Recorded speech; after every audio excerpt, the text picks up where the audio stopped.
friendship that'll never ever end.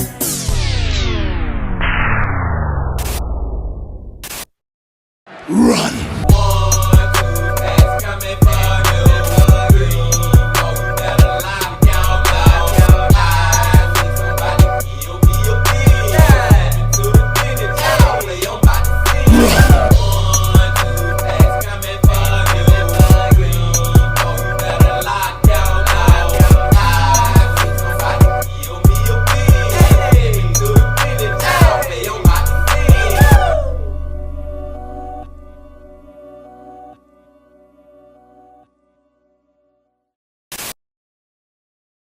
It's a beautiful day in the neighborhood.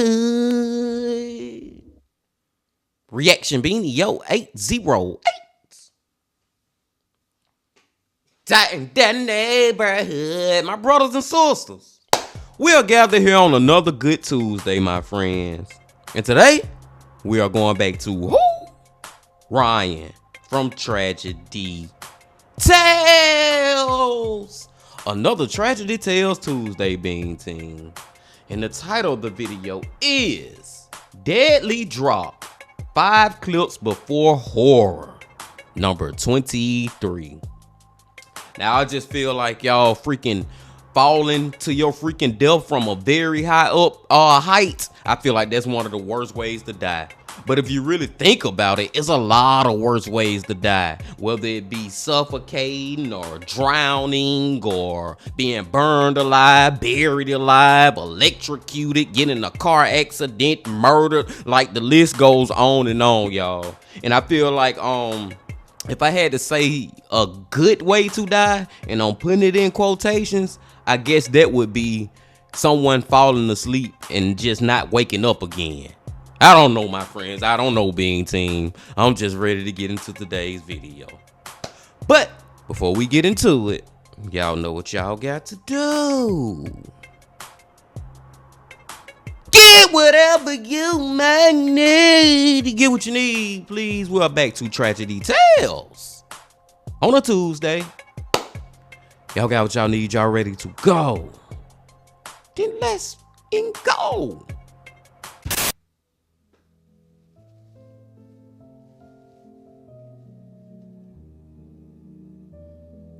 The Clips Captured Before Horror series always reminds me that every day is a gift.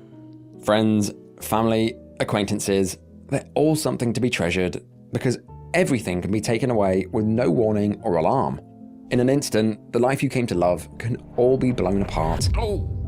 I'm Ryan from Tragedy Tales, and to remind us of that once more, this week, yet again, we're diving straight back into 5 more horrifying clips captured right before horror. From the man who jumped into icy waters to his doom, to an air balloon trip that swiftly turned into a horrible nightmare. This week, we've got the lot. So strap in and draw the curtains, and let's get right into it.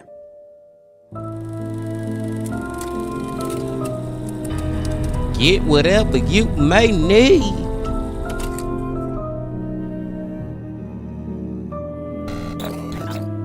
Number 5.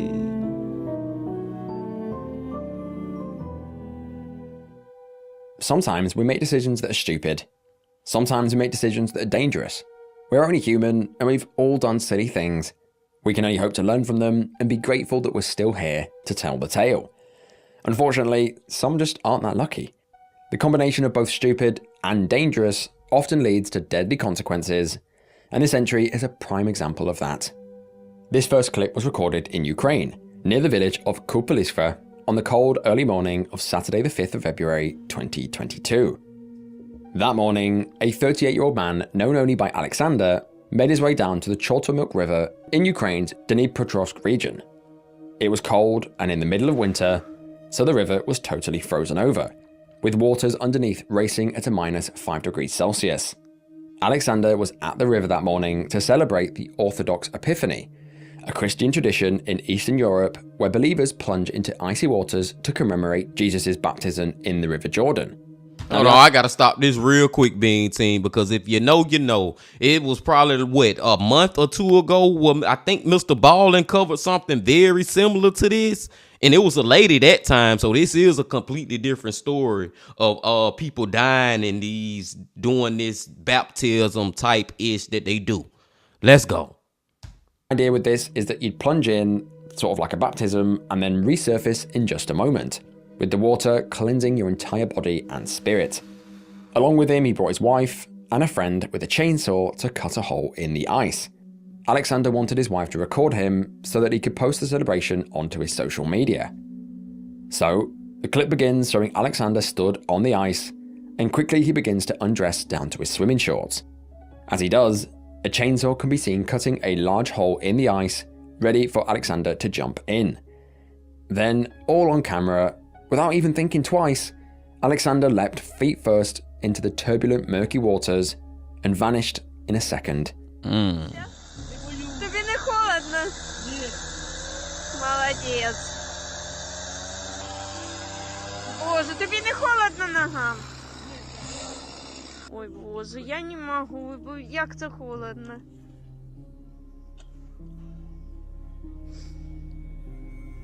Господи Боже, хоч би ти не заболів. Молодець. Ой, Господи Боже, як це можна?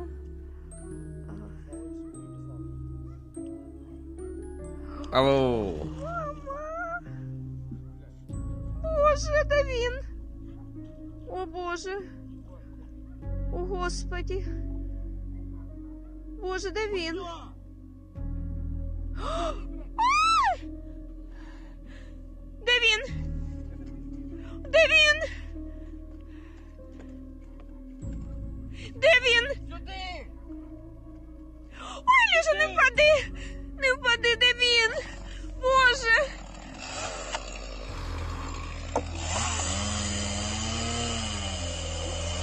Дивись, його не попи... Де він? Я не можу, Боже! Ой, я не можу! Oh my God, man. Господи, де він? Я не знаю, що робити! Визивати спасателей! Just the helplessness in that freaking clip. Like, there is nothing nobody can do. This man just went under the water. And what can his wife do? What can the dude do? I know he trying with the chainsaw to cut some more ice. And the thing about it does make it even more of a dire situation. He underwater. He ain't got long. He ain't got minutes or hours for you to save him. You know what I'm saying? Ugh. We starting off strong with the tragedy tales on this Tuesday. Under the water, you can only imagine what was happening to him as he was violently swept away down the river, slowly realizing that there was no way out. Every second from here on out dragged into a lifetime as the surface of the water remained still. Shortly after this, first responders arrived at the scene and began efforts to find Alexander and try their best to save his life. Ambulance crews positioned themselves near the ice and sent in divers to try and assist. Over the next several hours, many divers entered the river but failed to find any sign of him. They continued searching, and the following day he was finally found at the bottom of the river, 70 feet downstream. Damn. Experts suggested that he would have died almost instantly after entering the water due to cold shock. What did he think would happen here? Did he think there was no currents in a river? What makes it worse is that there is actually proper places where you can go and do this and be supervised by officials and do it safely. But Alexander decided to be different. He decided to go and do it on his own, drill his own hole, and it led to his horrifying death right in front of his friend and his beloved wife.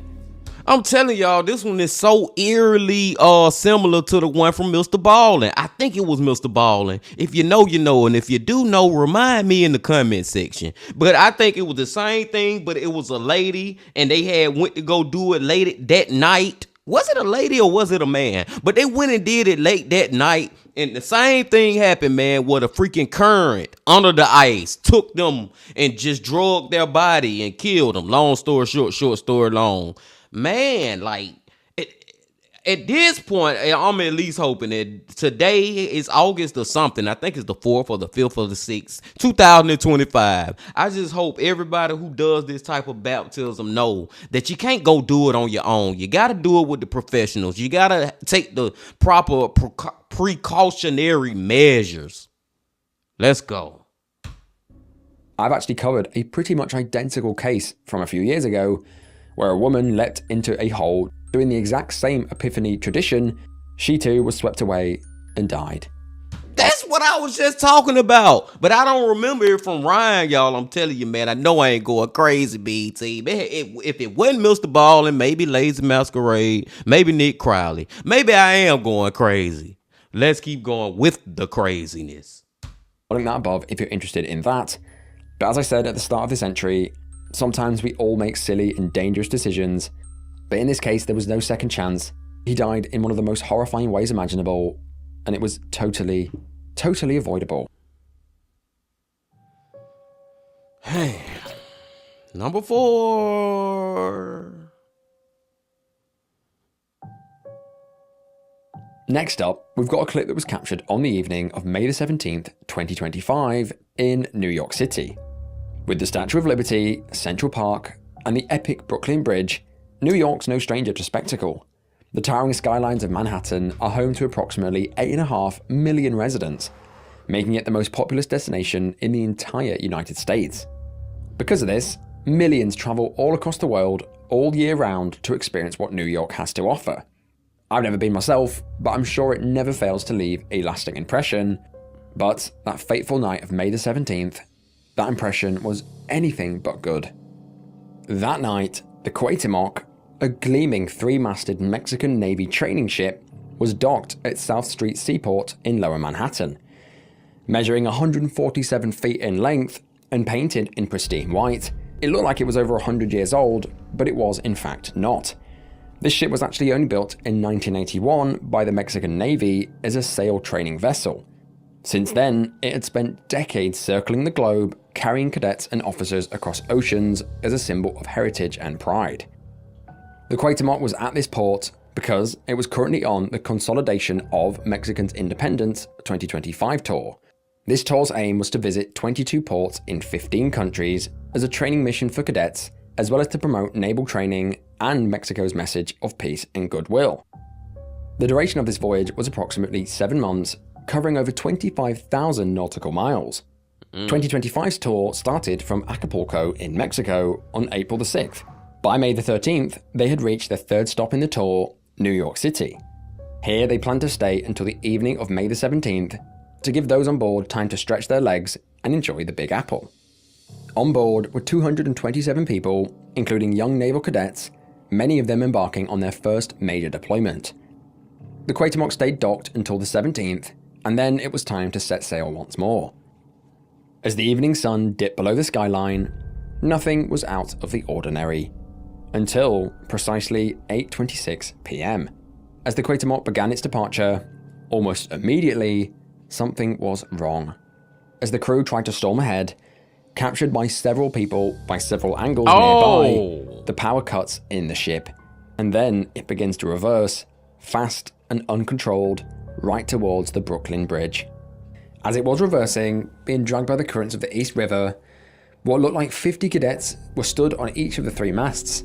They were stood there supposed to be showing the people of New York what an exit in style looked like.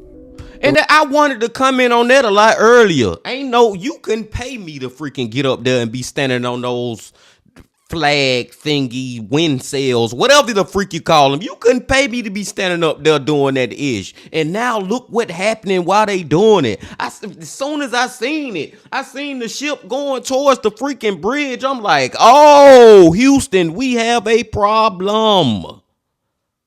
There was no time to react as the crew realized the danger. They had no time to correct the course before it was too late. Shouts rang out from the deck, alarms blared, and onlookers recorded as the Cuauhtémoc slammed into the Brooklyn Bridge, traveling at 6 miles an hour. Oh my God.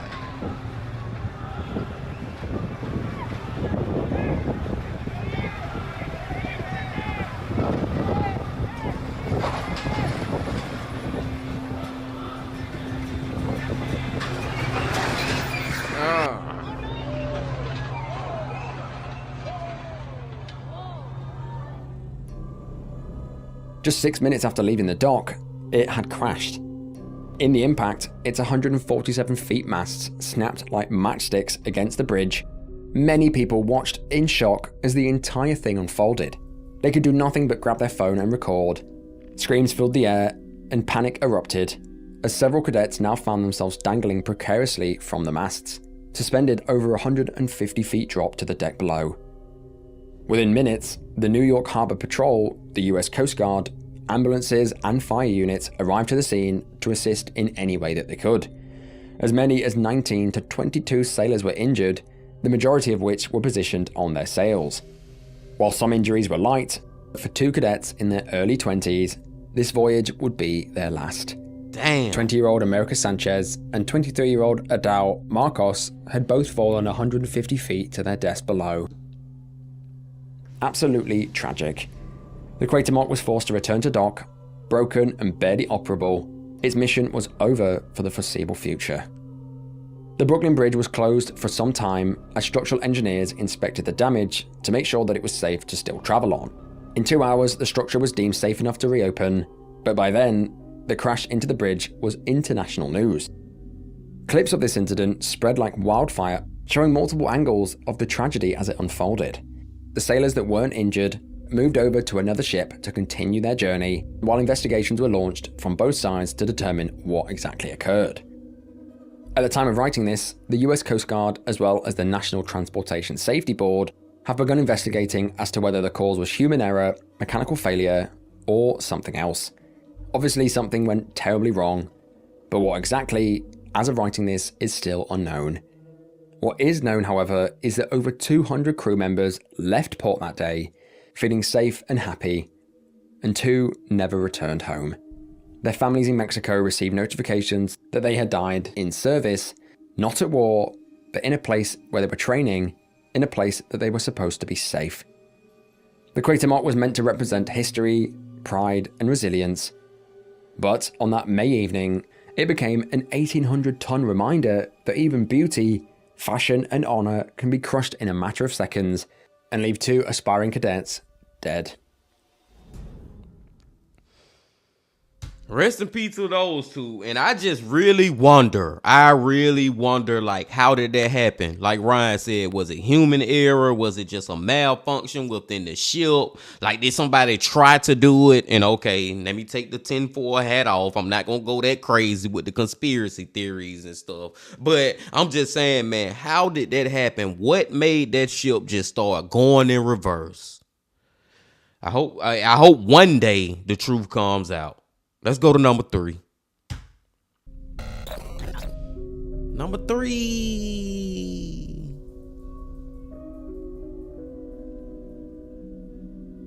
Next up is a clip recorded in a country that's become all too familiar on this channel, India. It begins in the quiet village of Manalur. Nestled between your typical tourist destinations are the Pulaveli Falls. Hidden within the hills of Tamil Nadu, the Pulaveli Falls are more of a local secret. Known to villagers and a few adventurous travelers, the falls begin as a quiet stream weaving through a thick forest, before suddenly launching off a cliff with a jaw-dropping vertical drop. The water doesn't trickle, it plummets off of this cliff. Slippery rocks line the ridge, and there are no railings to keep you from making a fatal misstep. It's the kind of place that feels untouched and raw, ideal for photography. But on the afternoon of the 4th of August 2022, 26-year-old AJ Pandian, a farmer from the local area, had come to the falls with a friend to explore the place and take in the beauty. As the 2 explored the area, they made their way to the main attraction, being the large waterfall. Of course, as they got to the waterfall, it was at this moment that they both decided to get a photo for social media. You know where I'm going with this. To make this extra special, AJ stepped closer to the edge to pose for a photo. Oh my God. He slowly lowered himself down the rocks and edged ever closer to the powerful water. He reaches where he wanted to get, and there he poses for the camera, looking at the water. This is when AJ tried to turn around and come back up to the waterfall, and as he does, he slips on the algae-covered rocks and tumbles down.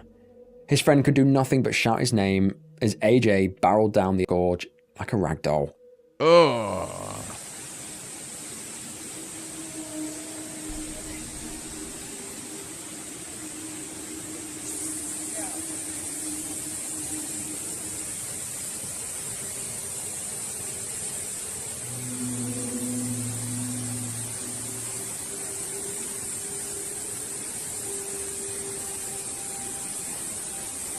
Oh.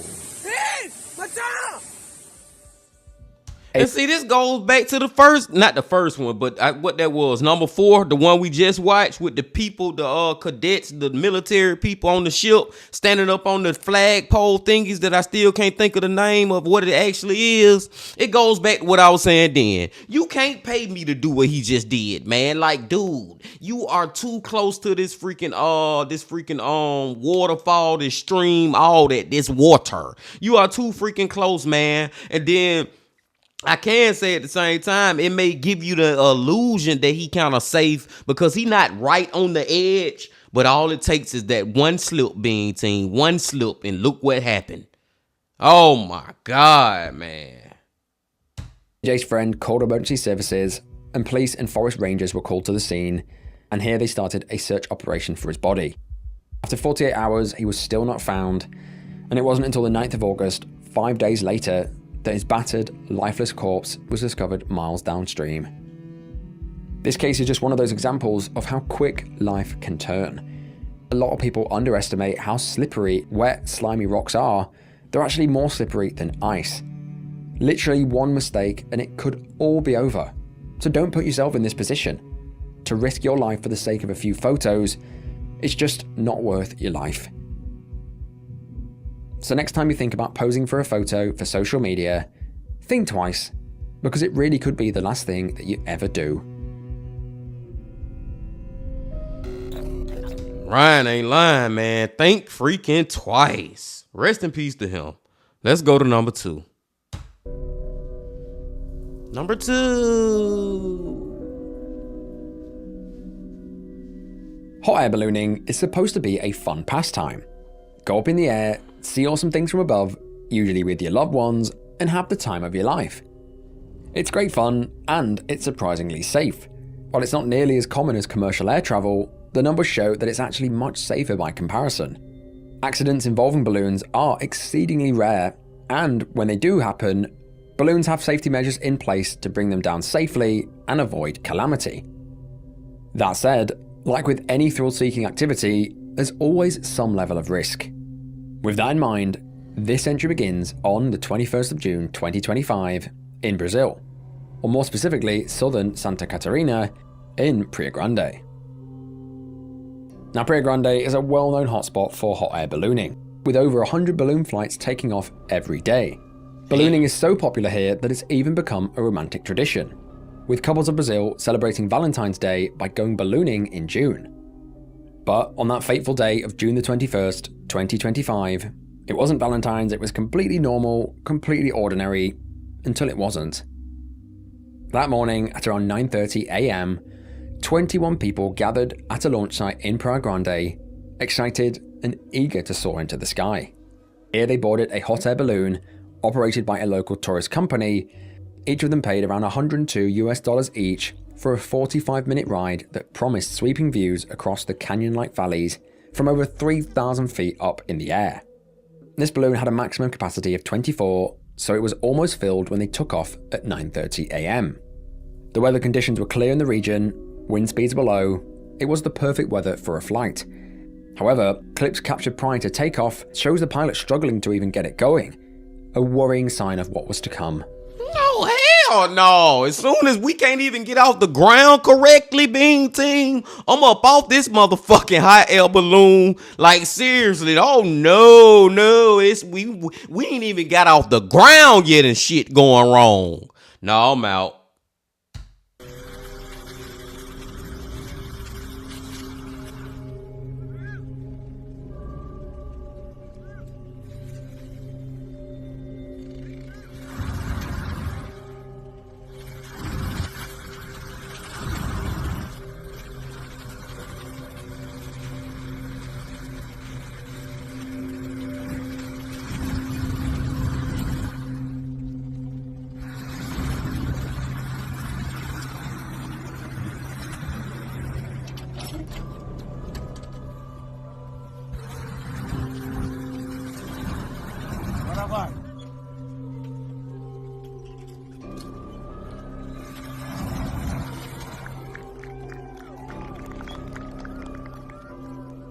Despite the initial issues, minutes later, the balloon took off into the sky, captured by multiple people on the ground.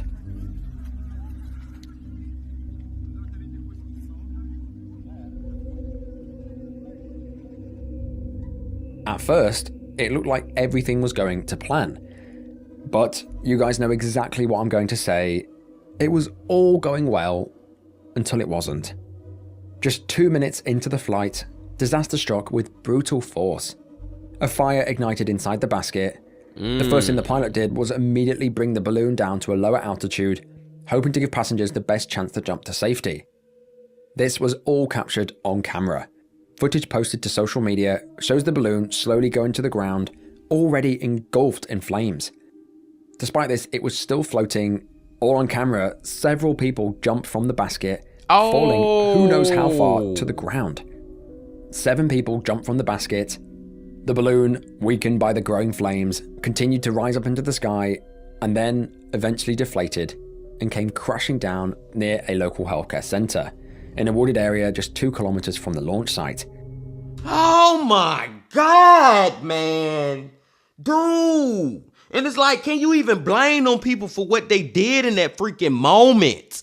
Jumping out of that hot air balloon. What else you gonna do? You know what I'm saying, man? Like, dude, either way, you gonna pass away. Oh my God.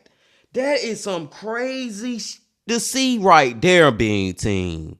Boy, Ryan, you always know how to bring out the freaking emotions in me. Jesus, that was wild.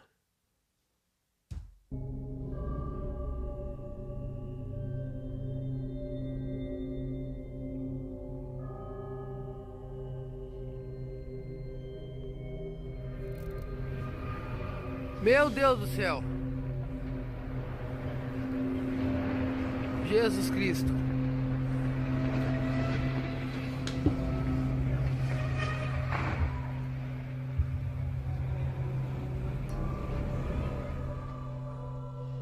Hold on, man, real quick, Bean Team. I just got to get this off my chest. I'm kind of pissed off at this one. And I'm mad, and I was talking about it earlier, and, you know, just being me, the bean, stack the bean, talking crazy and stuff about how, hell no, if it's already having problems before we get off the ground, ain't no way in hell I'm going to let y'all take me off the ground. But and seriously, though, I'm kind of mad, not mad, I am mad at the freaking professionals, the driver, the people who are over this whole thing. Bro, y'all should know, I'm not blaming the passengers, the tourists, whoever they are, who end up getting on the hot air balloon and going up in the air, because they don't know no better. But y'all know better, man. Y'all know if this is acting up right now, man, y'all shouldn't go in the air. It was having problems. They kept trying to fire it up like you know something is wrong, and you still go into the freaking air. And look what ended up happening.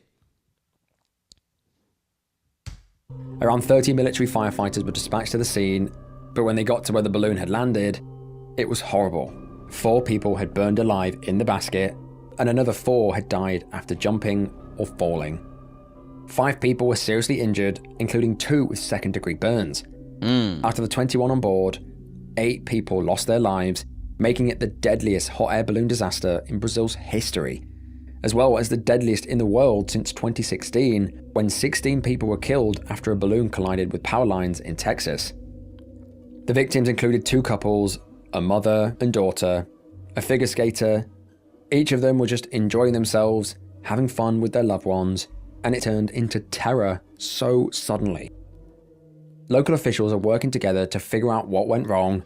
The pilot has already given testimony, and statements from survivors are being collected. But this one was just awful. It's terrible to think that within just 2 minutes, almost half on board would be dead. Man, rest in peace to those 8. But I will say this, and it's still sad. It really don't make it no better. I guess it do. However you want to look at it, Bean Team.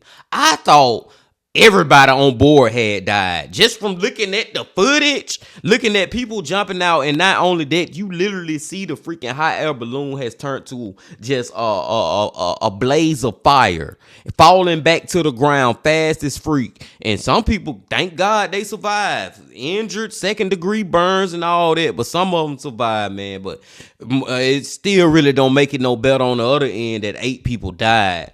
I just, this another one like earlier where I was like, I hope we really do get some understanding of how this really happened. And I just really feel like those people who was in charge, once they seen that the balloon was struggling to get off the ground from the beginning, we should have said, no, let's try this another day. Let's try to see if we can get another balloon in here. You know what I'm saying, man? This one right here needs some maintenance. It got some problems going on. Let's try to solve those problems before we put freaking lives in danger. Let's go to number 1.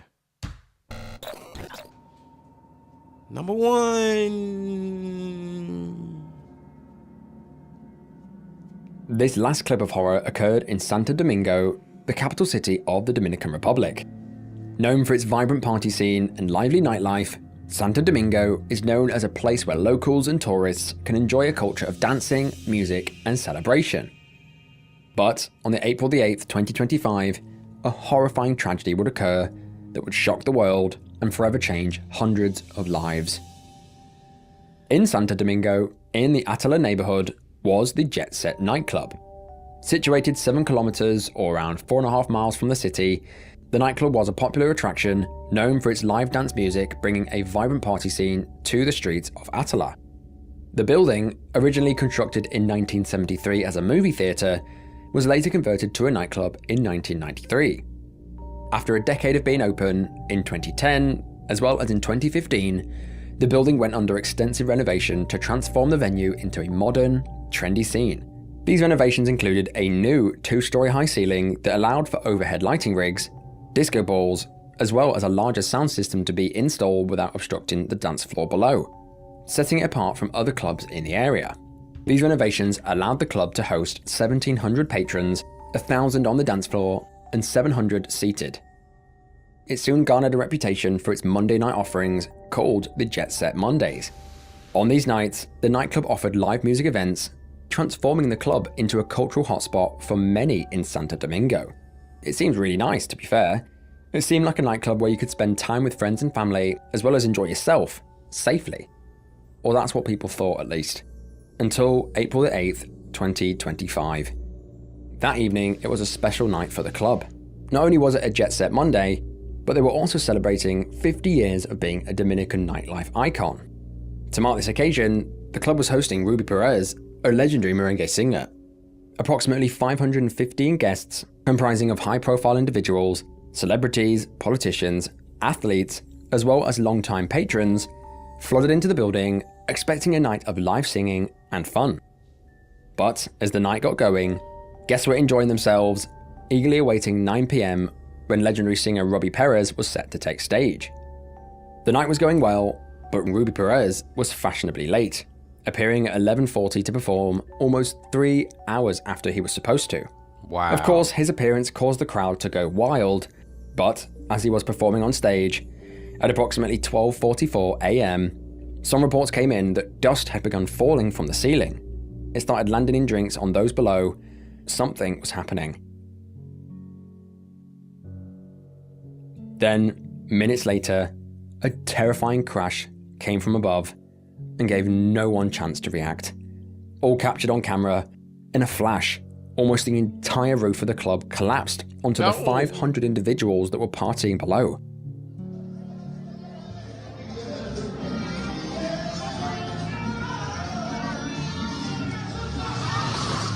What the? Like, dude, just out of freaking nowhere and for no reason, if that even makes sense with me saying that. Like, when I say for no reason, it ain't like that it was caught on fire up there and that would made the roof collapse, or it was water damage or something. Like, it just collapsed because of what? I thought they just renovated the freaking place. Did they renovate it right? It's crazy how you can be enjoying yourself and just like that.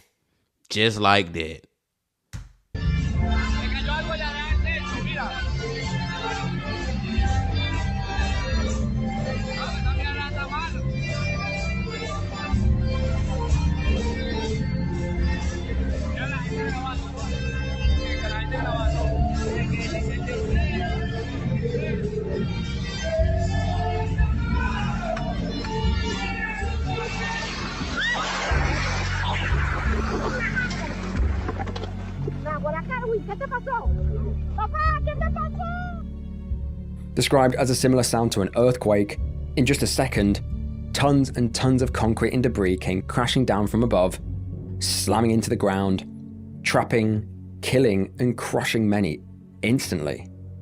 The bright, colourful dance floor that was full of people having fun just moments previously was now pitch black, covered in debris, twisted metal, and blood. The energetic music was now replaced by the sounds of screams and pure terror as people began to realise what had happened. A portion of the guests were not fully buried and managed to free themselves shortly after the collapse, many sustaining serious injuries. These guests described a horrifying scene. Hundreds were pinned beneath heavy concrete slabs, some buried beyond view, some crushed beyond belief, clearly dead. It was just a total horror, but emergency services arrived at the scene within 9 minutes, and when they got there, it was just pure devastation. There was now a gaping hole where the 2-story high ceiling once was. It was a scene straight out of a horror movie. I couldn't quite believe it when I saw the photos and videos from the outside. It doesn't look real. It looks like the entirety of the roof collapsed, leaving basically nothing left. Rescue teams realized that they needed heavy machinery and a lot more help. Soon, an extensive search and rescue team was coordinated, with over 400 responders deployed to the disaster site. Local firefighters, paramedics, and military personnel worked through the night to save those trapped. But as I said, the scene was just totally unmanageable. Hundreds lay there trapped, and hundreds lay there dead. Over the next 12 hours, they used thermal cameras, dogs, drills, saws, any heavy machinery in the area to dig through the debris, and amazingly managed to save the majority of those trapped alive beneath the concrete. The main singer of the night was killed right in front of his daughter, who amazingly survived. Wow. As rescue teams worked around the clock, outside, a crowd of anxious relatives and friends gathered around the ruins of the club, desperate for news of their loved ones. The scene grew so chaotic that authorities had to use a megaphone, pleading to people to clear a path so that ambulances could get through. Some individuals were buried so deep that it took hours for them to be recovered, with the last survivor being pulled from the rubble on the afternoon of Wednesday, April the 9th, 26 hours after the collapse. Can you imagine that? Being trapped up under there for 26 freaking hours.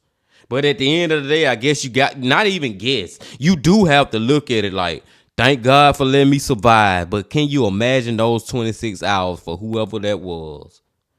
Man, I hope Ryan can tell us, because I'm still wondering, like, what was the reason that this happened? Was this building was it just because of old age?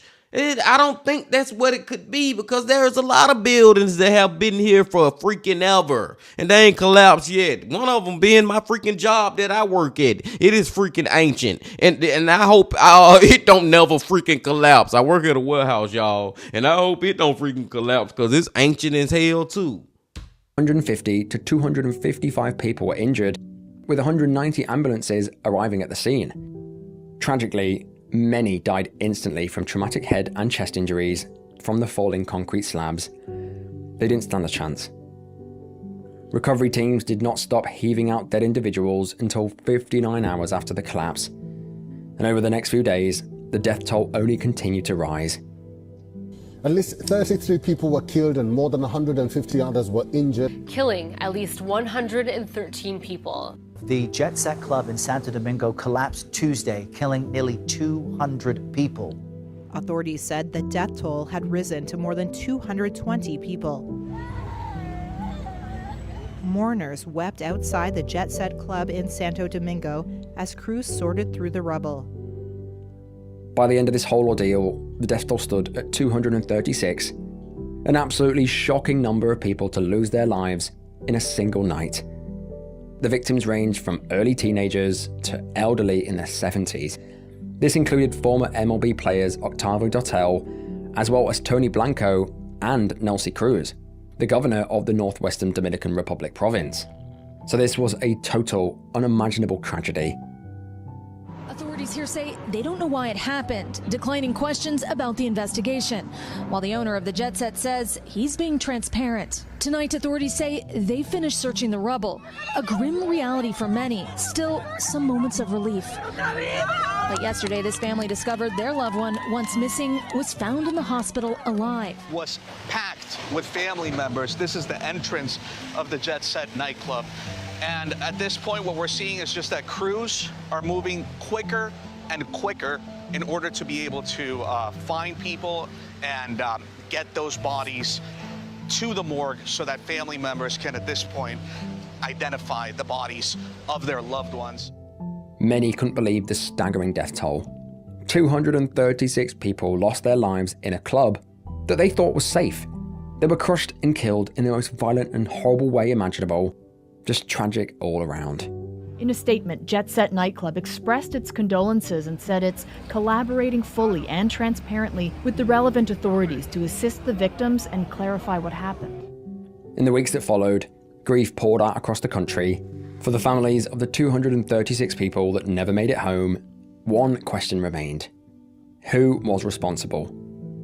Well, as is the case with most of the things that I cover on this channel, it turned out that this was a disaster waiting to happen. In 2023, a bolt of lightning struck one of the generators that was on top of the roof and caused a large fire. This fire was contained with no injuries, and the local firefighters deemed the building structurally safe. However, upon further inspection, civil engineers later concluded that the fire likely weakened the concrete, especially under the weight of new heavy rooftop machinery that was put there after the renovation. This was the suspected main cause of the collapse. To add to this, a government report and criminal indictment revealed structural support columns were also removed without permits during the renovation, and professional assessments were not obtained. Wow. Now you may be thinking that the owner might not have been aware.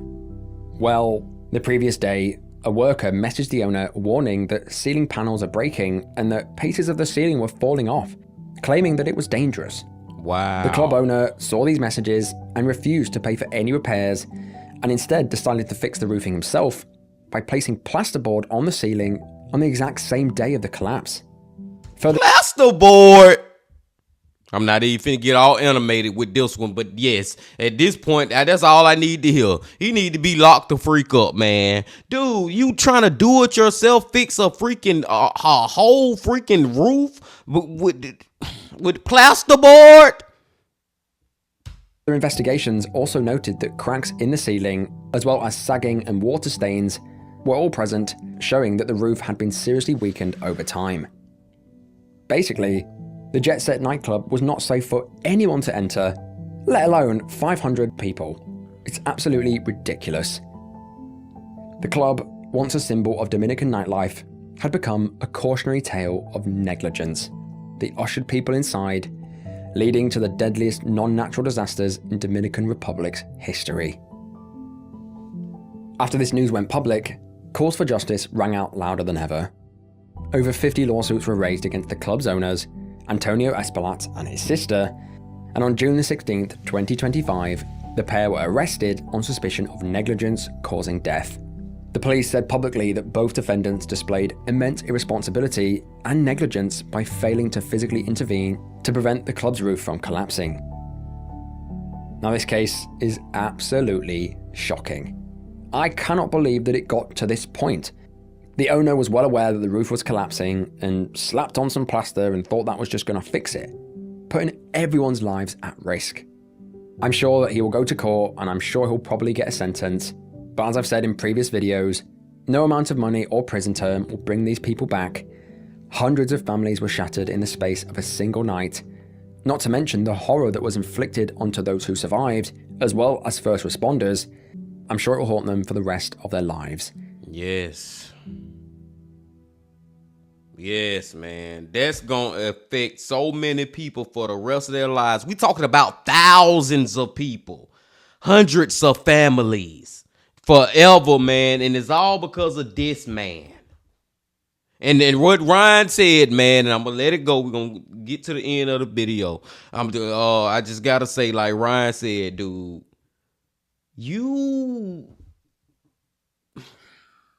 I'm just going to let it go, big team. Let's just go. Because if I start going, I'm going to keep going on and on and on.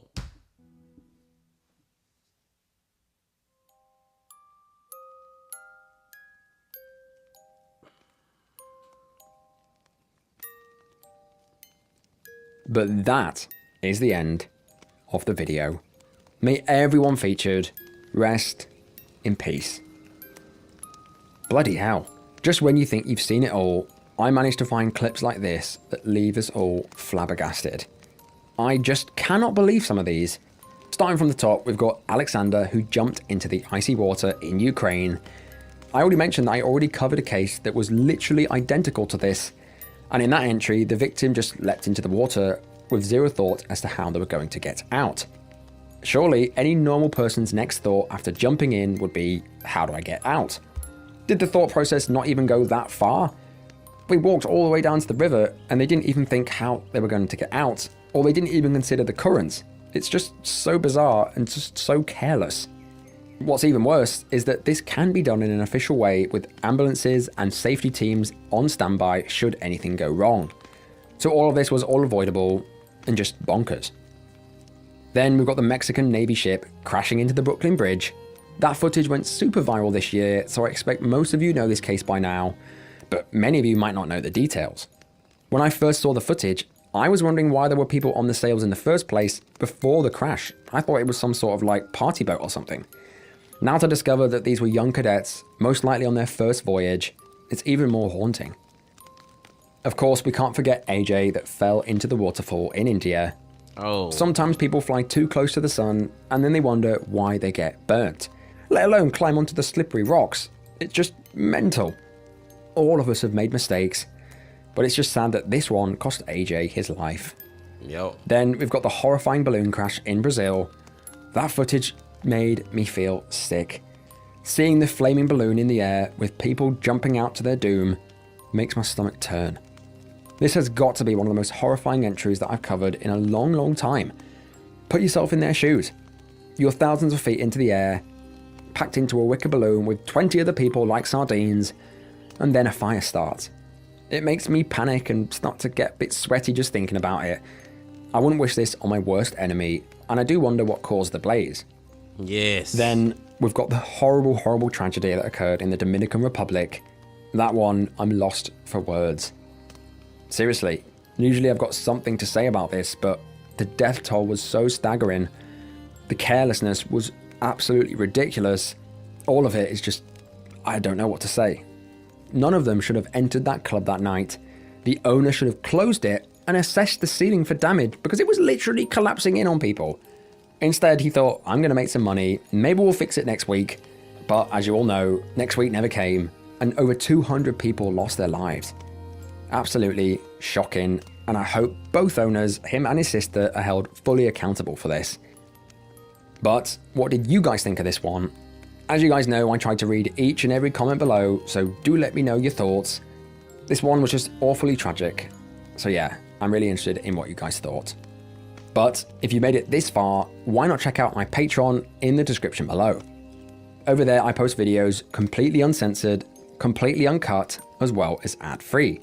So if you're into that kind of thing, go ahead and check that link in the description below. And while you're down there, tickle that notification bell to be alerted when I release content such as this. But I will see you guys in the next one. Bye bye. A freaking Tragedy Tales Tuesday, Bean Team. Shout out to Ryan, man. Another great freaking video from Ryan. And man, listen, Bean Team. It's like these videos from him, it just never will get old as far as like just making you realize how you can just be here 1 second and you can be gone the next. And I'm gonna give y'all one real quick story, and I'm not gonna even go over these stories no more. I feel like I have said enough, and I feel like we have been here long enough. But I just want to give y'all one real life story right now, because now I'm just thinking about it again. It's been on my mind all day. But last week, a dude that I have been working with ever since I started at this job. I've been working at this job for over 8 years now. But it's a guy there, and we've been working together, you know what I'm saying, for all these years. And then last freaking week, I seen him Tuesday, and then I get to work Wednesday, and I find out that he done had a freaking heart attack while he was at the grocery store, inside the car, in a parking lot, in his car, in a parking lot of a grocery store. He had a heart attack, and he He went into a coma. When somebody finally found him in his car, they took him to the hospital. He went into a coma, and that's all I had known since then. You know what I'm saying? But I'm hoping and thinking that he had got better. You know what I'm saying? Being Team just was talking to this man last Tuesday, and then so today on Monday, the following Monday, I get to work and I hear two guys talking about him. But the way they was I can't explain the whole conversation. But just from what they were saying, I'm thinking like they just talking about when he get back to work or whatever. So I go over there to them and I'm like, oh, y'all think cause his nickname was Bo, real name Robert. But I was like, oh, so y'all think Bo it gonna be a little while before he come back? And that's when one of them told me, man, they burying Robert next Saturday. And that right there just effed me up, Being Team, man, because it's just like, dude, one day you're here, the next day you're gone. I was just talking to this man. He was just at work joking around and just being bold. You know what I'm saying, man? And then look what happened now. Gone. Rest in peace to Bo too. And I digress. I'm gonna let y'all go, Big Team. Hey, man, I just had to get that off my chest, man. It's a real life story, something that just affects me and just affects everybody. Death affects every freaking body. Whether they family, friends, strangers, like in this video that we don't know. Death is something that we know all hurts everybody. Well, almost everybody. That's a whole nother story, man. I ain't talking about the freaking killers and stuff that we watch over here. That's a whole nother story, Being Team. Like I said, I'm gonna let y'all go. I appreciate y'all coming on back as always. And before you leave, just please hit that like button, comment, subscribe, and do all that if you ain't did that yet. And remember this: love, peace, and happiness. Stay safe. Don't stop. Keep going. Yeah. If you're feeling lonely today, come along and throw your cares away. We're really glad that you're our friend, and this is a friendship that'll never ever end.